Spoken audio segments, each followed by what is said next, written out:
Hello there. I'm your imaginary friend. And I have another story to read for you. This one is by Wilkie Collins. Now, as always, bear in mind that sometimes an author will have included something in their work that at the time of writing seemed fine to them, and it's not always fine. This is called The Dream Woman.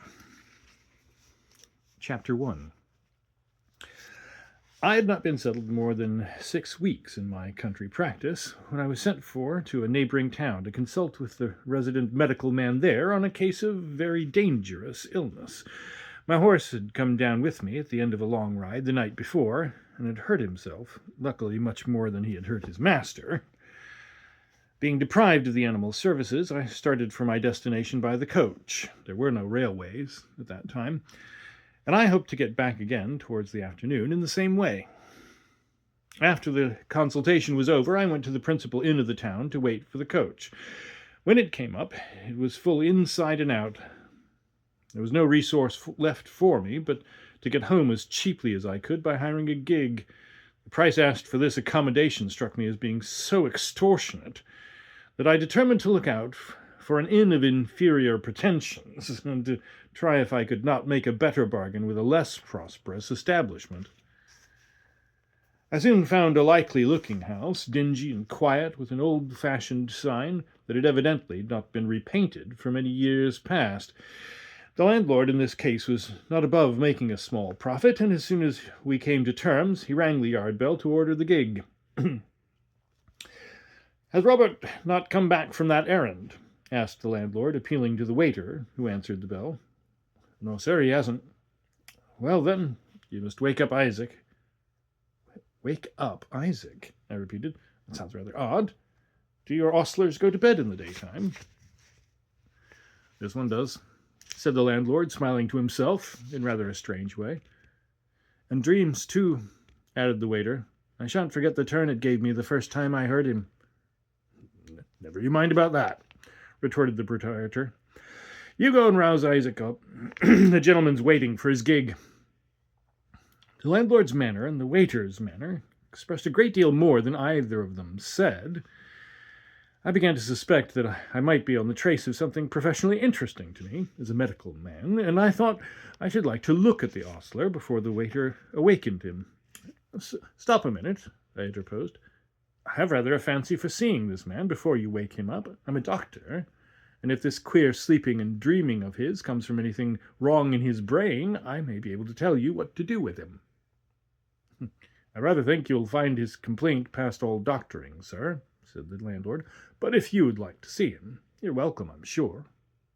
He led the way across a yard and down a passage to the stables, opened one of the doors, and waiting outside himself, told me to look in. I found myself in a 2-stall stable. In one of the stalls a horse was munching his corn. In the other an old man was lying asleep on the litter. I stooped and looked at him attentively. It was a withered, woe-begone face. The eyebrows were painfully contracted. The mouth was fast set and drawn down at the corners. The hollow, wrinkled cheeks and the scanty, grizzled hair told their own tale of some past sorrow or suffering. He was drawing his breath convulsively when I first looked at him, and in a moment more he began to talk in his sleep. "Wake up," I heard him say in a quick whisper through his clenched teeth. "Wake up there! Murder!" He moved one lean arm slowly till it rested over his throat, shuddered a little, and turned on his straw. Then the arm left his throat, the hand stretched itself out and clutched at the side towards which he had turned, as if he fancied himself to be grasping at the edge of something. I saw his lips move and bent lower over him. He was still talking in his sleep. "Light grey eyes," he murmured, "and a droop in the left eyelid. Flaxen hair with a gold-yellow streak in it. All right, mother. Fair white arms with a down on them. Little lady's hand with a reddish look under the fingernails. The knife! Always the cursed knife! First on one side, then on the other. Oh, you she-devil, where's the knife?" At the last word his voice rose, and he grew restless on a sudden. I saw him shudder on the straw. His weathered face became distorted, and He threw up both his hands in a quick hysterical gasp. They struck against the bottom of the manger under which he lay, and the blow awakened him. I had just time to slip through the door and close it before his eyes were fairly open, and his senses his own again. "Do you know anything about that man's past life?" I said to the landlord. "Yes, sir. I know pretty well all about it," was the answer. "And an uncommon queer story it is. Most people don't believe it. It's true, though, for all that. Why, just look at him," continued the landlord, opening the stable door again. "Poor devil. He's so worn out with his restless nights that he's dropped back into his sleep already." "Don't wake him," I said. "I'm in no hurry for the gig. Wait till the other man comes back from his errand. And in the meantime, suppose I have some lunch and a bottle of sherry. And suppose you come and help me to get through it." The heart of mine host, as I had anticipated, warmed to me over his own wine. He soon became communicative on the subject of the man asleep in the stable, and by little and little I drew the whole story out of him. Extravagant and incredible as the events must appear to everybody, they are related here just as I heard them, and just as they happened. Chapter 2. Some years ago, there lived in the suburbs of a large seaport town on the west coast of England a man in humble circumstances by name Isaac Scatcherd. His means of subsistence were derived from any employment that he could get as an ostler, and occasionally, when times went well with him, from temporary engagements in service as a stable helper in private houses. Though a faithful, steady, and honest man, he got on badly in his calling. His ill luck was proverbial among his neighbors. He was always missing good opportunities by no fault of his own, and always living longest in service with amiable people who were not punctual payers of wages. Unlucky Isaac was his nickname in his own neighborhood, and no one could say that he did not richly deserve it. With far more than one man's fair share of adversity to endure, Isaac had but one consolation to support him, and that was of the dreariest and most negative kind. He had no wife and children to increase his anxieties and add to the bitterness of his various failures in life. It might have been from mere insensibility, or it might have been from generous unwillingness to involve another in his own unlucky destiny. But the fact undoubtedly was that he had arrived at the middle term of life without marrying, and, what is much more remarkable, without once exposing himself from 18 to 8 and 30 to the genial imputation of ever having had a sweetheart. When he was out of service, he lived alone with his widowed mother. Mrs. Scatcherd was a woman above the average in her lowly station as to capacity and manners. She had seen better days, as the phrase is, but she never referred to them in the presence of curious visitors, and though perfectly polite to everyone who approached her, never cultivated any intimacies among her neighbors. She contrived to provide, hardly enough, for her simple wants by doing rough work for the tailors, and always managed to keep a decent home for her son to return to whenever his ill luck drove him out helpless into the world. One bleak autumn, when Isaac was getting on fast towards 40, and when he was, as usual, out of place through no fault of his own, he set forth from his mother's cottage on a long walk inland to a gentleman's seat where he had heard that a stable helper was required. It wanted then but 2 days of his birthday, and Mrs. Scatcherd, with her usual fondness, made him promise before he started, and he would be back in time to keep that anniversary with her, in as festive a way as their poor means would allow. It was easy for him to comply with this request, even supposing he slept a night each way on the road. He was to start from home on Monday morning, and whether he got the new place or not, he was to be back for his birthday dinner on Wednesday at 2:00. Arriving at his destination too late on the Monday night to make application for the stable helper's place, he slept at the village inn, and in good time on the Tuesday morning presented himself at the gentleman's house to fill the vacant situation. Here again his ill luck pursued him as inexorably as ever. The excellent written testimonials to his character which he was able to produce availed him nothing. His long walk had been taken in vain. Only the day before, the stable helper's place had been given to another man. Isaac accepted this new disappointment resignedly, and as a matter of course. Naturally slow in capacity, he had the bluntness of sensibility and phlegmatic patience of disposition, which frequently distinguish men with sluggishly working mental powers. He thanked the gentleman's steward, with his usual quiet civility, for granting him an interview, and took his departure with no appearance of unusual depression in his face or manner. Before starting on his homeward walk, he made some inquiries at the inn, and ascertained that he might save a few miles on his return by following a new road. Furnished with full instructions, several times repeated, as to the various turnings he was to take, he set forth on his homeward journey, and walked on all day with only one stoppage for bread and cheese. Just as it was getting towards dark, the rain came on, and the wind began to rise, and he found himself, to make matters worse, in a part of the country with which he was entirely unacquainted, though he knew himself to be some 15 miles from home. The first house he found to inquire at was a lonely roadside inn standing on the outskirts of a thick wood. Solitary as the place looked, it was welcome to a lost man who was also hungry, thirsty, footsore, and wet. The landlord was civil and respectable-looking, and the price he asked for a bed was reasonable enough. Isaac, therefore, decided on stopping comfortably at the inn for that night. He was constitutionally a temperate man. His supper consisted of 2 rashers of bacon, a slice of homemade bread, and a pint of ale. He did not go to bed immediately after this moderate meal, but sat up with the landlord, talking about his bad prospects and his long run of ill luck, and diverging from these topics to the subjects of horseflesh and racing. Nothing was said either by himself, his host, or the few labourers who strayed into the tap-room, which could, in the slightest degree, excite the very small and very dull imaginative faculty which Isaac Scatcherd possessed. At a little after 11, the house was closed. Isaac went round with the landlord and held the candle while the doors and lower windows were being secured. He noticed with surprise the strength of the bolts and bars, and iron-sheathed shutters. "You see, we're rather lonely here," said the landlord. "We never have had any attempts to break in yet, but it's always as well to be on the safe side. When nobody is sleeping here, I'm the only man in the house. My wife and daughter are timid, and the servant girl takes after her missus. Another glass of ale before you turn in? No? Well, how such a sober man as you comes to be out of place is more than I can make out, for one. Here's where you're to sleep. You're our only lodger tonight, and I think you'll say my missus has done her best to make you comfortable.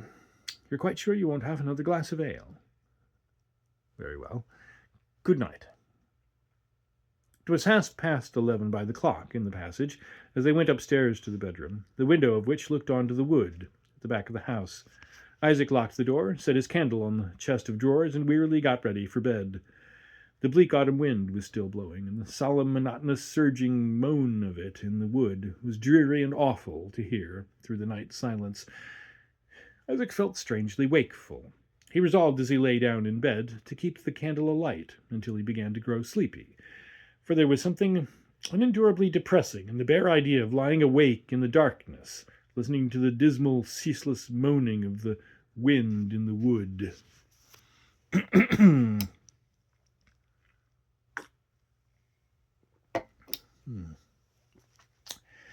Sleep stole on him before he was aware of it. His eyes closed, and he fell off insensibly to rest, without having so much as thought of extinguishing the candle. The first sensation of which he was conscious after sinking into slumber was a strange shivering that ran through him suddenly from head to foot, and a dreadful sinking pain at the heart, such as he had never felt before. The shivering only disturbed his slumbers. The pain woke him instantly. In one moment he passed from a state of sleep to a state of wakefulness, his eyes wide open, his mental perceptions cleared on a sudden, as if by a miracle. The candle had burnt down nearly to the last morsel of tallow, but the top of the unsnuffed wick had just fallen off, and the light in the little room was for the moment fair and full. Between the foot of his bed and the closed door there stood a woman with a knife in her hand, looking at him. He was stricken speechless with terror, but he did not lose the preternatural clearness of his faculties, and he never took his eyes off the woman. She said not a word as they stared each other in the face, but she began to move slowly towards the left-hand side of the bed.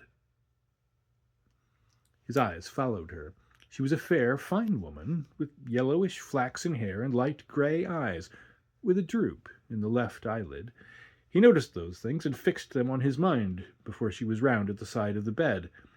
Speechless, with no expression in her face, with no noise following her footfall, she came closer and closer, stopped, and slowly raised the knife. He laid his right arm over his throat to save it, but as he saw the knife coming down, threw his hand across the bed to the right side, and jerked his body over that way, just as the knife descended on the mattress, within an inch of his shoulder. His eyes fixed on her arm and hand as she slowly drew her knife out of the bed. A white, well-shaped arm with a pretty down lying lightly over the fair skin, a delicate lady's hand, with the crowning beauty of a pink flush under and round the fingernails. She drew the knife out and passed back again slowly to the foot of the bed, stopped there for a moment, looking at him, then came on, still speechless, still with no expression on the blank, beautiful face, still with no sound following the stealthy footfalls, came on to the right side of the bed, where he now lay.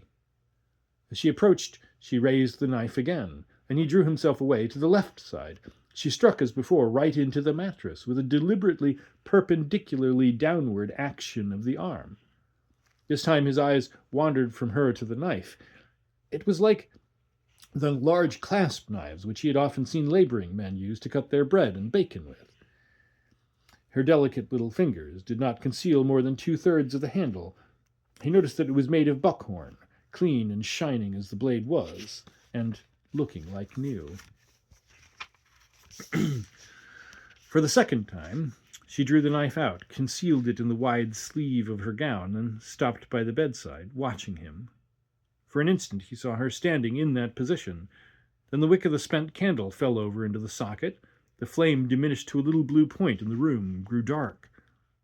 A moment, or less if possible, passed so, and then the wick flamed up smokingly for the last time.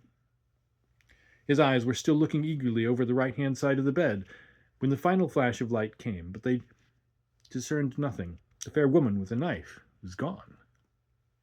The conviction that he was alone again weakened the hold of the terror that had struck him dumb up to this time. The preternatural sharpness with which the very intensity of his panic had mysteriously imparted to his faculties left them suddenly. His brain grew confused, his heart beat wildly, his ears opened for the first time since the appearance of the woman to a sense of the woeful, ceaseless moaning of the wind among the trees. With the dreadful conviction of the reality of what he had seen still strong within him, he leapt out of bed, and screaming, "Murder! Wake up there! Wake up!" dashed headlong through the darkness to the door. It was fast locked, exactly as he had left it on going to bed. His cries on starting up had alarmed the house. He heard the terrified, confused exclamations of women. He saw the master of the house approaching along the passage with his burning rush candle in one hand and his gun in the other. "What is it?" asked the landlord breathlessly. Isaac could only answer in a whisper. "A woman with a knife in her hand," he gasped out. "In my room. A fair, yellow-haired woman. She jabbed at me with a knife twice over." The landlord's pale cheeks grew paler. He looked at Isaac eagerly by the flickering light of his candle, and his face began to get red again. His voice altered, too, as well as his complexion. "She seems to have missed you twice," he said. "I dodged the knife as it came down," Isaac went on in the same scared whisper. "It struck the bed each time." The landlord took his candle into the bedroom immediately. In less than a minute he came out again into the passage in a violent passion. "The devil fly away with you and your woman with a knife! There isn't a mark in the bedclothes anywhere. What do you mean by coming into a man's place and frightening his family out of their wits about a dream?" "I'll leave your house," said Isaac faintly. "Better out on the road, in rain and dark, on my road home, than back again in that room, after what I've seen in it. Lend me a light to get my clothes by, and tell me what I'm to pay." "Pay!" cried the landlord, leading the way with his light sulkily into the bedroom. "You'll find your score on the slate when you go downstairs. I wouldn't have taken you in for all the money you've got about you if I'd known your dreaming, screeching ways beforehand. Look at the bed. Where's the cut of a knife in it? Look at the window. Is the lock bursted? Look at the door, which I heard you fasten yourself. Is it broke in? A murdering woman with a knife in my house! You ought to be ashamed of yourself." Isaac answered not a word. He huddled on his clothes, and then they went downstairs together. "Nigh on 20 minutes past 2, said the landlord as they passed the clock. "A nice time in the morning to frighten honest people out of their wits." Isaac paid his bill, and the landlord let him out of the front door, asking with a grin of contempt as he undid the strong fastenings whether the murdering woman got in that way.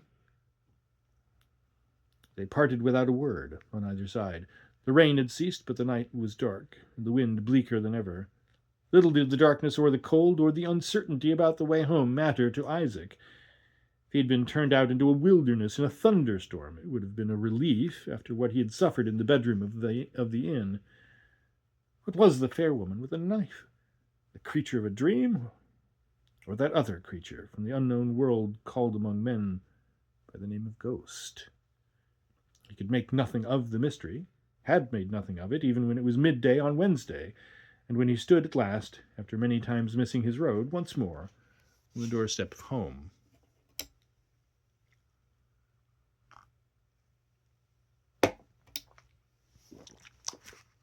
Chapter 3. His mother came out eagerly to receive him. His face told her in a moment that something was wrong. "I've lost the place, but that's my luck. I dreamed an ill dream last night, Mother. Or maybe I saw a ghost. Take it either way, it scared me out of my senses, and I'm not my own man again yet." "Isaac, your face frightens me. Come into the fire. Come in and tell Mother all about it." He was as anxious to tell her as she was to hear, for it had been his hope all the way home that his mother, with her quicker capacity and superior knowledge, might be able to throw some light on the mystery, which he could not clear up for himself. His memory of the dream was still mechanically vivid, though his thoughts were entirely confused by it. His mother's face grew paler and paler as he went on. She never interrupted him by so much as a single word, but when he had done, she moved her chair closer to his, put her arm round his neck, and said to him, "Isaac, you dreamed your ill dream on this Wednesday morning. What time was it when you saw the fair woman with the knife in her hand?" Isaac reflected on what the landlord had said when they had passed by the clock on his leaving the inn, allowed as nearly as he could for the time that must have elapsed between the unlocking of his bedroom door and the paying of his bill just before going away, and answered, "Somewhere about 2 o'clock in the morning." His mother suddenly quitted her hold of his neck and struck her hands together with a gesture of despair. "This Wednesday is your birthday, Isaac, and 2 o'clock in the morning is the time when you were born." Isaac's capacities were not quick enough to catch the infection of his mother's superstitious dread. He was amazed, and a little startled also, when she suddenly rose from her chair, opened her old writing desk, took pen, ink, and paper, and then said to him, "Your memory is but a poor one, Isaac, and now I'm an old woman, mine's not much better. I want all about this dream of yours to be as well known to both of us years hence as it is now. Tell me over again all you told me a minute ago when you spoke of what the woman with the knife looked like." Isaac obeyed and marveled much as he saw his mother carefully set down on paper the very words that he was saying. "Light grey eyes," she wrote as they came to the descriptive part, "with a droop in the left eyelid, flaxen hair with gold-yellow streak in it, white arms with a down upon them, little lady's hand with a reddish look about the fingernails, clasp knife with a buckhorn handle that seemed as good as new." To these particulars Mrs. Scatcherd added the year, month, day of the week, and time in the morning when the woman of the dream appeared to her son. She then locked up the paper carefully in her writing desk. Neither on that day nor on any day after could her son induce her to return to the matter of the dream. She obstinately kept her thoughts about it to herself, and even refused to refer again to the paper in her writing desk. Ere long Isaac grew weary of attempting to make her break her resolute silence, and time, which sooner or later wears out all things, gradually wore out the impression produced on him by the dream. He began by thinking of it carelessly, and he ended by not thinking of it at all. The result was the more easily brought about by the advent of some important changes for the better in his prospects, which commenced not long after his terrible night's experience at the inn. He reaped at last the reward of his long and patient suffering under adversity by getting an excellent place, keeping it for 7 years, and leaving it on the death of his master not only with an excellent character, but also with a comfortable annuity, bequeathed to him as a reward for saving his mistress's life in a carriage accident. Thus it happened that Isaac Scatcherd returned to his old mother 7 years after the time of the dream at the inn, with an annual sum of money at his disposal, sufficient to keep them both in ease and independence for the rest of their lives. The mother, whose health had been bad of late years, profited so much by the care bestowed on her, and by freedom from money anxieties, that when Isaac's birthday came round, she was able to sit up comfortably at table and dine with him. On that day, as the evening drew on, Mrs. Scatcherd discovered that a bottle of tonic medicine, which she was accustomed to take, and in which she had fancied that a dose or more was still left, happened to be empty. Isaac immediately volunteered to go to the chemist's and get it filled again. It was as rainy and bleak an autumn night as on the memorable past occasion, when he lost his way and slept at the roadside inn. On going into the chemist's shop, he was passed hurriedly by a poorly dressed woman coming out of it. The glimpse he had of her face struck him, and he looked back after her as she descended the doorstep. "You're noticing that woman?" said the chemist's apprentice behind the counter. "It's my opinion there's something wrong with her. She's been asking for laudanum to put to a bad tooth. Master's out for half an hour, and I told her I wasn't allowed to sell poison to strangers in his absence. She left in a queer way and said she would come back in half an hour.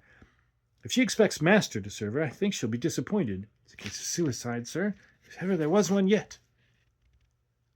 His words added immeasurably to the sudden interest in the woman which Isaac had felt at the first sight of her face. After he had got the medicine bottle filled, he looked about anxiously for her as soon as he was out in the street. She was walking slowly up and down on the opposite side of the road. With his heart, very much to his own surprise, beating fast, Isaac crossed over and spoke to her. He asked if she was in any distress. She pointed to her torn shawl, her scanty dress, her crushed, dirty bonnet, and moved under a lamp so as to let the light fall on her stern, pale, but still most beautiful face. "I look like a comfortable, happy woman, don't I?" she said, with a bitter laugh. She spoke with a purity of intonation which Isaac had never heard before from other than ladies' lips. Her slightest actions seemed to have the easy, negligent grace of a thoroughbred woman. Her skin, for all its poverty-stricken paleness, was as delicate as if her life had been passed in the enjoyment of every social comfort that wealth can purchase. Even her small, finely shaped hands, gloveless as they were, had not lost their whiteness. Little by little, in answer to his questions, the sad story of the woman came out. There's no need to relate it here. It is told over and over again in police reports and paragraphs about attempted suicides. "My name is Rebecca Murdoch," said the woman as she ended. "I've 9 pence left, and I thought of spending it at the chemist's over the way and securing a passage to the other world. Whatever it is, it can't be worse to me than this, so why should I stop here?" Besides the natural compassion and sadness moved in his heart by what he heard, Isaac felt within him some mysterious influence at work all the time the woman was speaking, which utterly confused his ideas, and almost deprived him of his powers of speech. All that he could say in answer to her last reckless words was that he would prevent her from attempting her own life, if he followed her about all night to do it. His rough, trembling earnestness seemed to impress her. "I won't occasion you that trouble," she answered, when he repeated his threat. "You've given me a fancy for living by speaking kindly to me. No need for the mockery of protestations and promises. You may believe me without them. Come to Fuller's Meadow tomorrow at 12, and you will find me alive to answer for myself. No money. My 9 pence will do to get me as good a night's lodging as I want." She nodded and left him. He made no attempt to follow. He felt no suspicion that she was deceiving him. "Strange, but I can't help believing her," he said to himself, and walked away, bewildered, towards home. On entering the house, his mind was still so completely absorbed by its new subject of interest that he took no notice of what his mother was doing when he came in with the bottle of medicine. She had opened her old writing desk in his absence, and was now reading a paper attentively that lay inside it. On every birthday of Isaac's since she had written down the particulars of his dream from his own lips, she had been accustomed to read that same paper and ponder over it in private. The next day he went to Fuller's Meadow. He had done only right in believing her so implicitly. She was there, punctual to a minute, to answer for herself. The last left faint defences in Isaac's heart against the fascination which a word or look from her began inscrutably to exercise over him, sank down and vanished before her for ever on that memorable morning. When a man previously insensible to the influence of women forms an attachment in middle life, the instances are rare indeed, let the warning circumstances be what they may, in which he is found capable of freeing himself from the tyranny of the new ruling passion. The charm of being spoken to familiarly, fondly, and gratefully by a woman whose language and manners still retained enough of their early refinement to hint at the high social station that she had lost, would have been a dangerous luxury to a man of Isaac's rank at the age of 20, but it was far more than that. It was certain ruin to him now that his heart was opening unworthily to a new influence at that middle time of life, when strong feelings of all kinds, once implanted, strike root most stubbornly in a man's moral nature.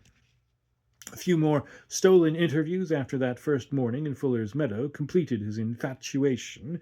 In less than a month from the time when he first met her, Isaac Scatcherd had consented to give Rebecca Murdoch a new interest in existence, and a chance of recovering the character she had lost by promising to make her his wife.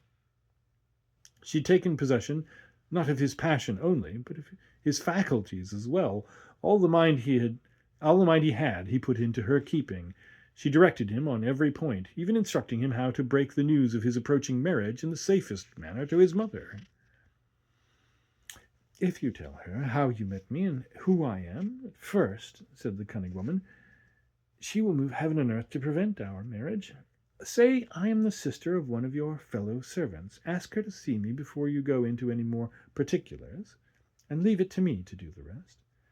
I mean to make her love me next best to you, Isaac, before she knows anything of who I really am." The motive of the deceit was sufficient to sanctify it to Isaac. The stratagem proposed relieved him of his one great anxiety, and quieted his uneasy conscience on the subject of his mother. Still, there was something wanting to perfect his happiness, something that he could not realize, something mysteriously untraceable, and yet something that perpetually made itself felt. Not when he was absent from Rebecca Murdoch, but, strange to say, when he was actually in her presence. She was kindness itself with him. She never made him feel his inferior capacities and inferior manners. She showed the sweetest anxiety to please him in the smallest trifles. But in spite of all these attractions, he never could feel quite at his ease with her. At their first meeting there had mingled with his admiration, when he looked in her face, a faint involuntary feeling of doubt whether that face was entirely strange to him. No after familiarity had the slightest effect on this inexplicable, wearisome uncertainty. Concealing the truth as he had been directed, he announced his marriage engagement precipitately and confusedly to his mother on the day when he contracted it. Poor Mrs. Scatcherd showed her perfect confidence in her son by flinging her arms round his neck and giving him joy of having found at last in the sister of one of his fellow servants a woman to comfort and care for him after his mother was gone. She was all eagerness to see the woman of her son's choice, and the next day was fixed for the introduction. It was a bright, sunny morning, and the little cottage parlour was full of light as Mrs. Scatcherd, happy and expectant, dressed for the occasion in her Sunday gown, sat waiting for her son and her future daughter-in-law. Punctual to the appointed time, Isaac hurriedly and nervously led his promised wife into the room. His mother rose to receive her, advanced a few steps, smiling, looked Rebecca full in the eyes, and stopped suddenly. Her face, which had been flushed the moment before, turned white in an instant. Her eyes lost their expression of softness and kindness and assumed a blank look of terror. Her outstretched hands fell to her sides, and she staggered back a few steps with a low cry to her son. "Isaac, she whispered, clutching him fast by the arm when he asked alarmedly if she was taken ill. "Isaac, does that woman's face remind you of nothing?" Before he could answer, before he could look round to where Rebecca stood, astonished and angered by her reception, at the lower end of the room, his mother pointed impatiently to her writing desk and gave him the key. "Open it," she said in a quick, breathless whisper. "What does this mean? Why am I treated as if I had no business here? Does your mother wish to insult me?" asked Rebecca angrily. "Open it, and give me the paper in the left-hand drawer. Quick, quick, for heaven's sake," said Mrs. Scatcherd, shrinking farther back in terror. Isaac gave her the paper. She looked it over eagerly for a moment, then followed Rebecca, who was now turning away haughtily to leave the room, and caught her by the shoulder, abruptly raised the long, loose sleeve of her gown, and glanced at her hand and arm. Something like fear began to steal over the angry expression of Rebecca's face as she shook herself free from the old woman's grasp. "Mad," she said to herself, "and Isaac never told me." With these few words she left the room. Isaac was hastening after her when his mother turned and stopped his farther progress. It hung his heart to see the misery and terror in her face when she looked at him. "Light grey eyes," she said, in a low, mournful, awestruck tones, pointing towards the open door. "A droop in the left eyelid, flaxen hair with a gold-yellow streak in it, white arms with a down upon them, little lady's hand with a reddish look under the fingernails. The dream woman, Isaac, the dream woman." The faint cleaving doubt, which he had never been able to shake off in Rebecca Murdoch's presence, was fatally set at rest forever. He had seen her face then, before, 7 years before, on his birthday, in the bedroom of the lonely inn. "Be warned, oh, my son, be warned. Isaac, Isaac, let her go, and do you stop with me." Something darkened the parlor window as those words were said. A sudden chill ran through him, and he glanced sidelong at the shadow. Rebecca Murdoch had come back. She was peering in curiously at them over the low window blind. "I've promised to marry, Mother," he said, "and marry I must." The tears came into his eyes as he spoke, and dimmed his sight, but he could just discern the fatal face outside, moving away again from the window. His mother's head sank lower. "Are you faint?" he whispered. "Broken-hearted, Isaac." He stooped down and kissed her. The shadow, as he did so, returned to the window, and the fatal face peered in curiously once more.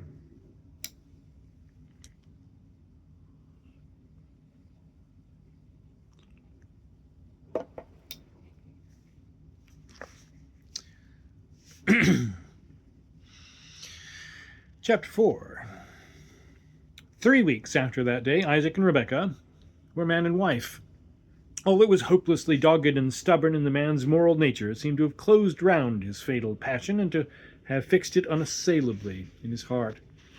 After that first interview in the cottage parlor, no consideration would induce Mrs. Scatcherd to see her son's wife again, or even to talk of her when Isaac tried hard to plead her cause after their marriage. This course of conduct was not in any degree occasioned by a discovery of the degradation in which Rebecca had lived.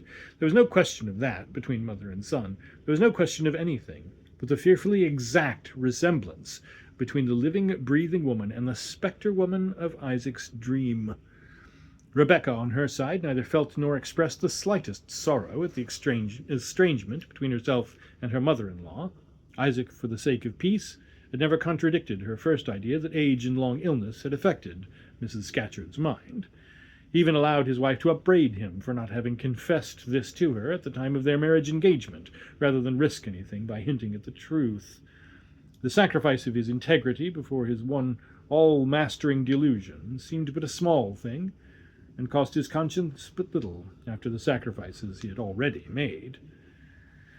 The time of waking from this delusion, the cruel and the ruthful time, was not far off. After some quiet months of married life, as the summer was ending and the year was getting on towards the month of his birthday, Isaac found his wife altering towards him. She grew sullen and contemptuous. She formed acquaintances of the most dangerous kind in defiance of his objections, his entreaties, and his commands, and worst of all, she learned ere long, after every fresh difference with her husband, to seek the deadly self-oblivion of drink. Little by little, after the first miserable discovery that his wife was keeping company with drunkards, the shocking certainty forced itself on Isaac that she had grown to be a drunkard herself. He had been in a sadly desponding state for some time before the occurrence of these domestic calamities. His mother's health, as he could but too plainly discern every time he went to see her at the cottage, was failing fast, and he upbraided himself in secret as the cause of the bodily and mental suffering she endured. When to his remorse on his mother's account was added the shame and misery occasioned by the discovery of his wife's degradation, he sank under the double trial. His face began to alter fast, and he looked what he was, a spirit-broken man. His mother, still struggling bravely against the illness that was hurrying her to the grave, was the first to notice the sad alteration in him, and the first to hear of his last worst trouble with his wife. She could only weep bitterly on the day when he had made his humiliating confession, but on the next occasion, when he went to see her, she had taken a resolution in reference to his domestic afflictions which astonished and even alarmed him. He found her dressed to go out, and on asking the reason, received this answer. "I am not long for this world, Isaac," she said, "and I shall not feel easy on my deathbed unless I have done my best to the last to make my son happy. I mean to put my own fears and my own feelings out of the question, and to go with you to your wife and to try what I can do to reclaim her. Give me your arm, Isaac, and let me do the last thing I can in this world to help my son before it's too late." He could not disobey her, and they walked together slowly towards his miserable home. It was only 1 o'clock in the afternoon when they reached the cottage where he lived. It was their dinner hour, and Rebecca was in the kitchen. He was thus able to take his mother quietly into the parlor and then prepare his wife for the interview. She had fortunately drunk but little at that early hour, and she was less sullen and capricious than usual. He returned to his mother with his mind tolerably at ease. His wife soon followed him into the parlor, and the meeting between her and Mrs. Scatcherd passed off better than he had ventured to anticipate, though he observed with secret apprehension that his mother, resolutely as she controlled herself in other respects, could not look his wife in the face when she spoke to her. It was a relief to him, therefore, when Rebecca began to lay the cloth. She laid the cloth, brought in the bread tray, and cut a slice from the loaf for her husband, then returned to the kitchen. At that moment, Isaac, still anxiously watching his mother, was startled by seeing the same ghastly change pass over her face which had altered it so awfully on the morning when Rebecca and she first met. Before he could say a word, she whispered, with a look of horror, "Take me back. Home again, Isaac. Come with me and never go back again." He was afraid to ask for an explanation. He could only sign to her to be silent and help her quickly to the door. As they passed the bread tray on the table, she stopped and pointed to it. "Did you see what your wife cut your bread with?" she asked in a low whisper. "No, mother, I was not noticing. What was it?" "Look." He did look. A new clasp knife, the buckhorn handle, lay with the loaf in the bread tray. He stretched out his hand, shudderingly, to possess himself of it, but at the same time there was a noise in the kitchen, and his mother caught at his arm. "The knife of the dream! Isaac, I'm faint with fear. Take me away before she comes back." He was hardly able to support her. The visible, tangible reality of the knife struck him with a panic, and utterly destroyed any faint doubts that he might have entertained up to this time in relation to the mysterious dream warning of nearly 8 years before. By a last desperate effort he summoned self-possession enough to help his mother out of the house, so quietly that the dream woman, he thought of her by that name now, did not hear them departing from the kitchen. "Don't go back, Isaac.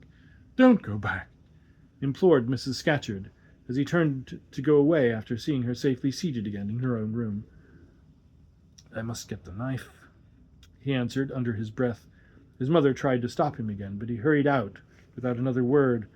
On his return he found that his wife had discovered their secret departure from the house. She had been drinking, and was in a fury of passion. The dinner in the kitchen was flung under the grate. The cloth was off the parlor table. Where was the knife? Unwisely, he asked for it.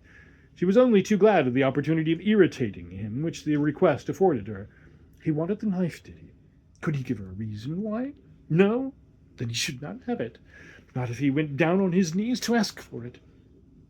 Further recriminations elicited the fact that she had bought it at a bargain, that she considered it her own especial property.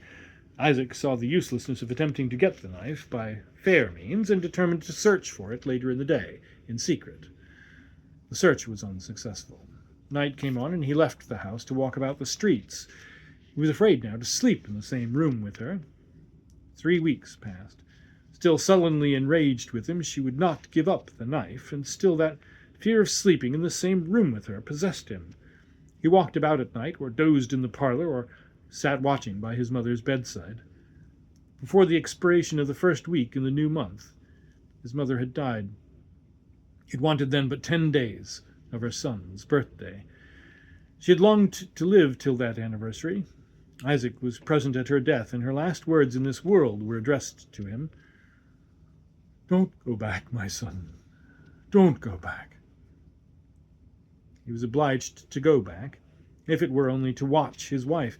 Exasperated to the last degree by his distrust of her, she had revengefully sought to add a sting to his grief during the last days of his mother's illness, by declaring that she would assert her right to attend the funeral. In spite of all that he could do or say, she held with wicked pertinacity to her word, and on the day appointed for the burial forced herself, inflamed and shameless with drink, into her husband's presence, and declared that she would walk in the funeral procession to his mother's grave. This last worst outrage, accompanied by all that was most insulting in word and look, maddened him for the moment. He struck her. The instant the blow was dealt, he repented it. She crouched down, silent, in a corner of the room, and eyed him steadily. It was a look that cooled his hot blood and made him tremble. There was no time now to think of a means of making atonement. Nothing remained but to risk the worst till the funeral was over. There was but one way of making sure of her. He locked her into her bedroom. When he came back some hours after, he found her sitting very much altered in look and bearing by the bedside, with a bundle on her lap.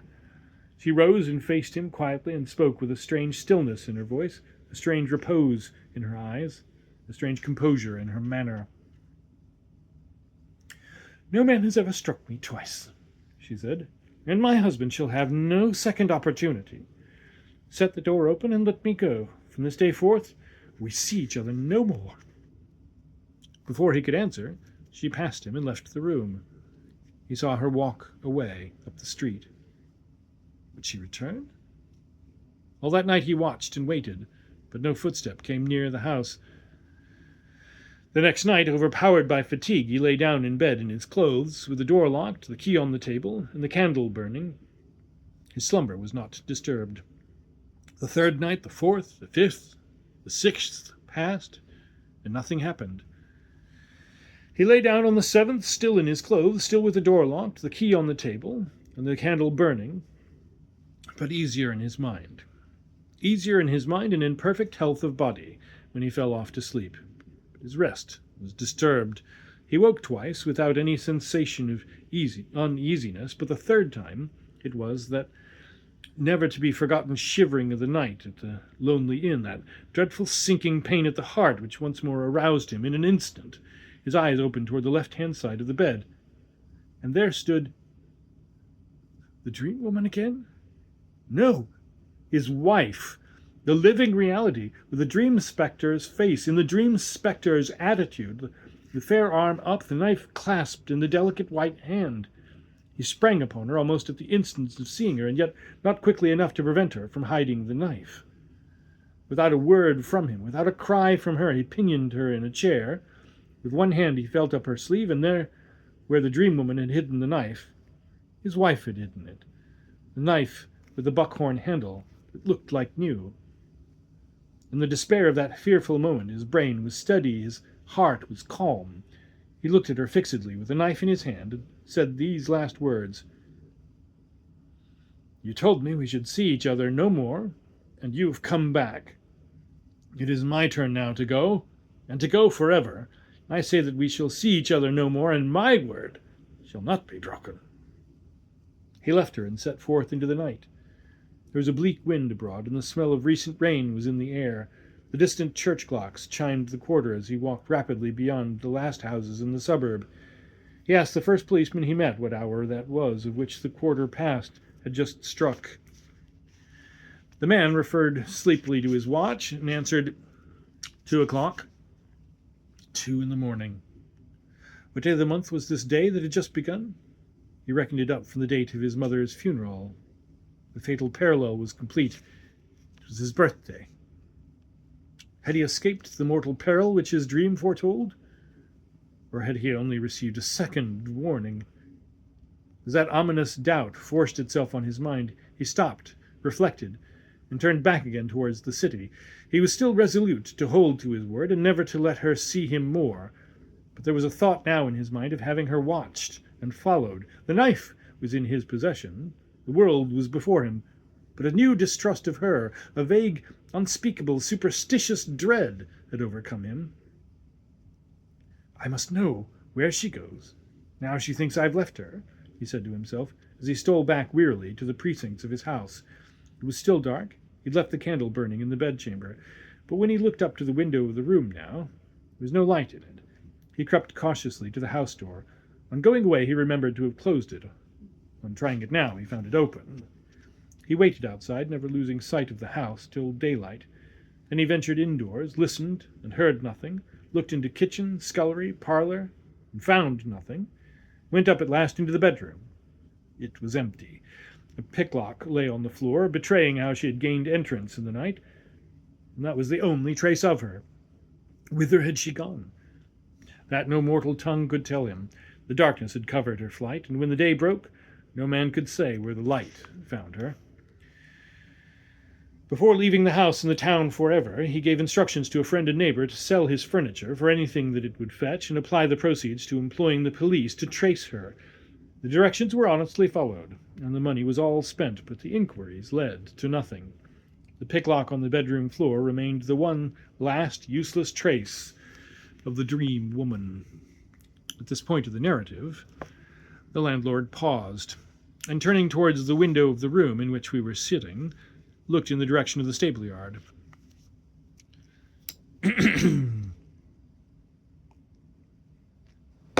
"So far," he said, "I tell you what was told to me. The little that remains to be added lies within my own experience. Between 2 and 3 months after the events I have just been relating, Isaac Scatcherd came to me, withered and old-looking before his time, just as you saw him today. He had his testimonials to character with him, and he asked for employment here. Knowing that my wife and he were distantly related, I gave him a trial in consideration of that relationship, and liked him in spite of his queer habits.